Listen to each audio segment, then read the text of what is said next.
राधे राधे। राधे राधे महाराज जी मन शांत मतलब मन में आने वाले विचार शांत। यदि एक तार नाम जप करते हैं मन लगा के, यानी राधा बोल रहे हैं, राधा सुन रहे हैं और राधा ही लिख रहे हैं, तो विचार नहीं आ पाते तो कोई समस्या तो नहीं है? नहीं, यही यही खास बात है बच्चा, यही खास बात है। हमको ऐसा ही भजन करना चाहिए। शास्त्रों का स्वाध्याय करो, पवित्र आचरण करो, गंदे आचरणों से बचो। जिन आचरणों को आप जानते हैं कि ये गंदे आचरण हैं, उन आचरणों से बचने की चेष्टा करो। भगवान को पुकारो, जहां तुम न बच पा रहे हो वहां भगवान तुम्हें सामर्थ्य प्रदान करेंगे, क्योंकि भगवान को जो पुकारता है तो भगवान उससे सामर्थ्य देते हैं। जी। प्रदीप जी। राधे राधे। राधे राधे महाराज जी मन शांत मतलब मन में आने वाले विचार शांत। यदि एक तार नाम जप करते हैं मन लगा के, यानी राधा बोल रहे हैं, राधा सुन रहे हैं और राधा ही लिख रहे हैं, तो विचार नहीं आ पाते तो कोई समस्या तो नहीं है? नहीं, यही यही खास बात है बच्चा, यही खास बात है। हमको ऐसा ही भजन करना चाहिए जिससे विचारों का क्रम टूट जाए और केवल मंत्र दिखाई दे या नाम दिखाई दे, नाम सुनाई दे, नाम ही जप हो रहा हो। ये बहुत उत्तम बात है, बहुत अच्छी बात है। बहुत कृपा है ठाकुर जी की, जिसका ऐसा भजन होता हो कि विचारों का क्रम टूट जाए और मन तल्लीन हो जाए। वही नाम दिखाई दे रहा है, वही नाम सुनाई दे रहा है, वही नाम चल रहा है, तो बहुत कृपा की बात है, बहुत कृपा की बात है। मतलब एक भैया बता रहे थे ना कि एक दिन में 60,000 विचार आते हैं।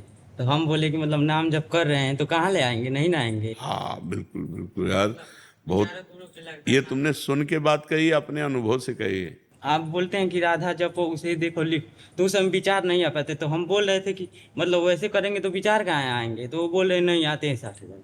नहीं, अगर तन्मयता नहीं है तो आते हैं, अगर तन्मयता है तो फिर नहीं आते। जैसे तुमने, हमें बहुत अच्छा लगा, तुम इतने छोटे बच्चे हो कि इतनी आध्यात्मिक की ऊंचाई की बात पकड़ पाए, बहुत अच्छी बात है। जो तन्मयता पूर्वक भजन करता है उसको नहीं आते, और जो चंचलता बनी रहती है तब फिर वो आते रहते हैं। विचारों को काटते ही लगातार नाम जप करते हैं। हाँ, विचारों को जब काट। पढ़ाई कर रहे हैं तो मतलब मन लगा के विचारों को आने के समय ना दे, और जब खाली रहे तो फिर। हाँ, अगर अंतराय बना रहेगा तो उसमें विचार आ जाएंगे, और अगर तदात्मता बनी रही, निरंतरता बनी रही, तो विचार आने में फिर कठिनता होगी, तो वो मन लग जाएगा नाम में। मतलब विचारों को रोक दे, आप राधा नाम जपे और पढ़ाई करें। हाँ, पढ़ाई करें, बिल्कुल, बहुत सुंदर बात, बहुत सुंदर बात। अक्षय जी जम्मू से। राधे राधे गुरु जी। महाराज जी मैं छोटे बच्चों एवं लोगों को जब बिना पादुकाओं के चलते देखती हूँ तो उन्हें गर्मी से बचने के लिए पादुकाओं प्रदान करने का प्रयास करती हूँ। महाराज जी इनका ये कहना कि बट कुछ लोग कहते हैं कि खान पान की सामग्रियां ही प्रदान करनी चाहिए, क्योंकि हम देंगे तो आगे हमें वो प्रदान करेंगे। नहीं नहीं, ऐसा ऐसा उसमें नहीं, तो जूता दोगे तो जूता ही मिलेगा।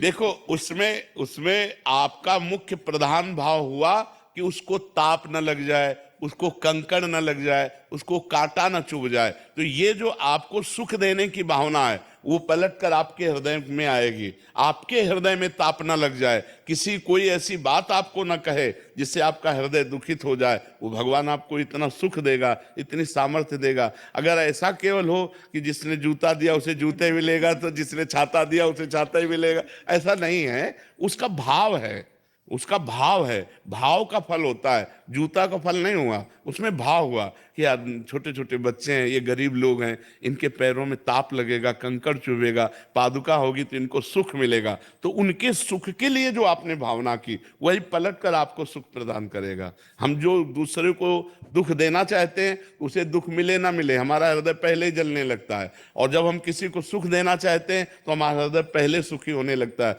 देखो, एक शीतलता आएगी, एक आनंद आएगा। हम तो कहते हैं कि एक दिन अच्छा भोजन पाके आप देखो, और एक दिन अपने हिस्से का भोजन किसी भूखे को पवा के देखो, फिर देखो दोनों में स्वाद किस में आता है। तो जब कोई भूखा भरपेट भोजन पाएगा ना, तो आपका हृदय शीतल हो जाएगा।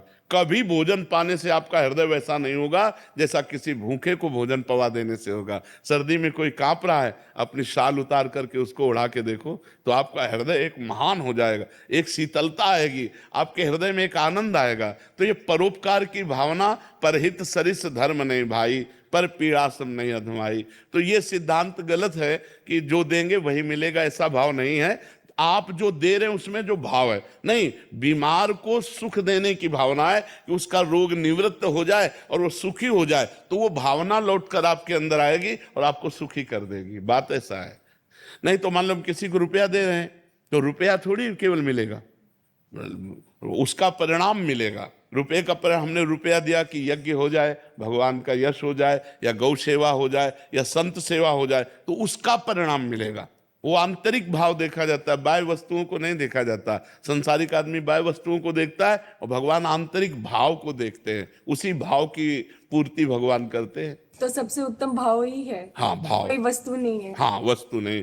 जैसे आपके पास वस्तु है, वस्तु दे रहे हैं, और जैसे वस्तु नहीं है और हृदय जल पाया गया कि अरे कितना कष्ट है, छोटे छोटे बच्चे पार, आपका हो गया, आपको उसका लाभ मिलेगा।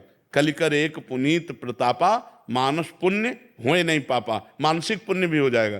काश हमारे पास पैसा होता, मैं सबको जूते खरीद के देती, काश मेरे पास पैसा होता तो मैं सबको स्वस्थ देखती, सबको कपड़ा पहनाती, सब, ये पुण्य मिलेगा।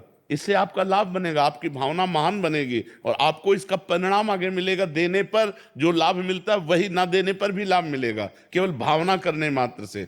भाव से ही तो सारी बात बनती है।